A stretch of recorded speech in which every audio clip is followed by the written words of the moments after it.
I am horrified by the idea that we have compromised through a secret agreement the territory, the sovereignty, and the sovereign rights of the Philippines. Philippine President Bongbong Marcos Jr. maaaring ma-impeach dahil sa umano'y kapabayaan at pagiging incompetent sa paghawak at kontrol ng Scarborough Shoal issue laban sa China. Ito ang pahayag na inilabas ng The Manila Times kahapon, December 9, 2024, sa ilalim ng panunulat ni Rigoberto D. Tiglao. Nakasaad sa article and I quote, "It is a testament to President Marcos Jr.'s incompetence and negligence. While he and his cousin Martin Romualdez were busy persecuting Vice President Sara Duterte, they were disgracefully clueless over what is the biggest amputation of our territory since we lost Sabah when the newly formed Federation of Malaysia incorporated it in 1963. Marcos is impeachable for the loss of Scarborough on the constitutional ground of betrayal of public trust. He has demonstrated himself to be grossly incompetent and negligent in handling our dispute with China over Scarborough Shoal, naively believing that the U.S. would help us recover it, that following the U.S. line of demonizing China, the world would force Beijing to give it back to us. After President Aquino III, fooled by the U.S., lost control of Scarborough in 2012 to China, President Rodrigo Duterte for 6 years during his term had managed, through diplomacy and a non-belligerent stance toward the Chinese, to put the issue of sovereignty over the shoal in the back burner, with Filipino fishermen allowed to fish there. Malinaw po sa artikulong ito na sa panahon pa lang ni Noy President Noynoy Aquino III, taong 2012 ay wala na sa atin at tuluyang nakontrol ng bansang China ang Scarborough, 2 araw lamang makalipas ang ika-16 na tila sikretong pagbisita ni dating Senator Antonio Sonny Trillanes sa China upang di umano ay makipagsundo, sapagkat si Trillanes ay naatasan ni Noynoy na maging backroom negotiator sa Chinese government. Tinatago ko kasi ako bidulungan ng mga intelligence sa military. Ito ang nangyari sa Pilipinas. Sabi ni Pinoy, he authorized Trillanes to go to China to negotiate. I really do not know what. He doesn't want to tell us. 16 times, and after that, we lost the Scarborough Shoal. Why Trillanes and not someone else? Why was Trillanes selected as the negotiator for Aquino?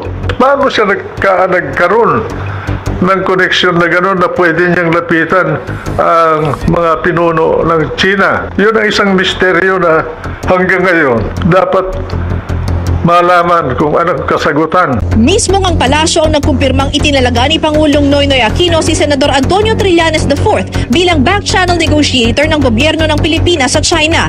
Ang tanda ko dyan, kinontak tayo ni Senator Trillanes at nasa China siya at that time at nilapitan siya, tinanong yung posibilidad kung pwede siyang maging back-channel nga.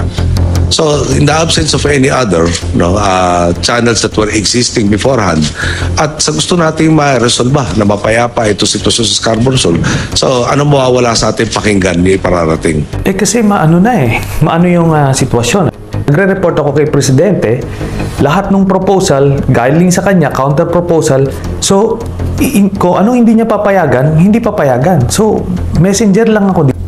Trillanes wanted everything that was happening in Scarborough to be made secret so that it will protect the interest of the Chinese. But he was insisting on a one-on-one dealings with China. Pinoy did not know of the arrangements being made by the senator. Imagine talking to an enemy of a potential enemy of this country 16 times. What did he discuss with these people? Who initiated the discussion? Did he? Or did they? Did they pay for his trip to Beijing? Huh? He should answer. That's why he could not be here, because I'm going to ask him. My God, this guy is a fraud. He's supposed to be a trained military mind, but he does not know anything about military strategy. Senator Trillanes has been quietly, secretly, clandestinely meeting with the Chinese about the Scarborough. He said to Mrs. Brady, sa Pilipinas, walang may gusto na sa atin yung panatag, yung Scarborough Shoal. Yan ang sinasabi niya. Pilipino ba yan? Makabayan ba yan? My God! What kind of a senator is this? Napipilitan ako ngayon sabihin. Nilabas na rin ni Nick. Because there has to be somebody who will answer for this. Bakit na panahon na kinuha na yung shoal, there was no active movement sa armed forces? Bakit hindi nagpadala maski isang barko lang at sitahin? Amin yan! Anong ginagawa mo, China? Walang ginawa. Ang order was to stand down. Stand down, huwag kayong maghawak ng armas. Anak na. Pinagdili nila ang bayan natin. So what was the 16 trips of Trillanes? What was it all about? What was it all? Ano nangyari? Yan ang ayaw ko sanang bitawan kasi mainit ang mga sundalo. Samantala, sa ilalim naman ng 6 na taong panunungkulan ni former President Rodrigo Duterte, ay napahupan niya ang girian sa magkabilang panig sa pamamagitan ng isang agreement.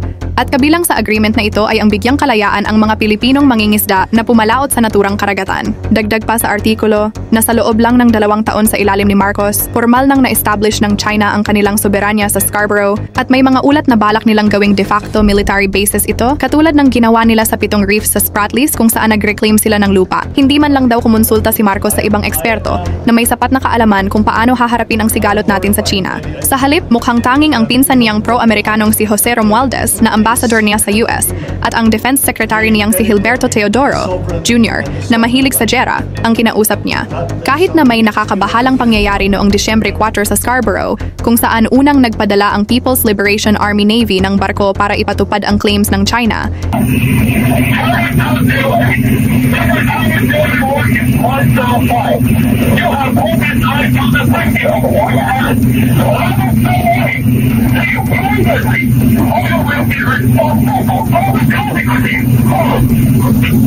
hindi pa rin tinawag ni Marcos ang National Security Council, NSC, para pag-usapan ang tugon ng Pilipinas. Sa katunayan, hindi pa niya kailanman tinipon ang NSC sa buong termino niya, taliwas sa mga nakaraang administrasyon na ginagawa ito kapag may krisis na ganito kalaki. Sa halip, kahit na nagpaputok ng water cannons ang mga barko ng China Coast Guard sa mga barko ng Pilipinas at pilit silang pinalalaya sa lugar, mas pinili ni Marcos na magdaos ng dinner kasama ang mga miyembro ng Kongreso noong gabing iyon ang aksyon ng China para higpitan ang kontrol nila sa Scarborough, na dapat sana'y nag-udyok kay Marcos na tawagin ng NSC, ay nagsimula noong Nobyembre 10 nang i-anunsyo nila ang geographical coordinates ng baselines ng Scarborough. Pagkatapos nito, inirehistro nila ito sa United Nations pagkalipas ng 1 buwan, bagay na nagpalakas sa claim nila na sumusunod ito sa international law. Well, it turns out we don't know. It is a secret agreement.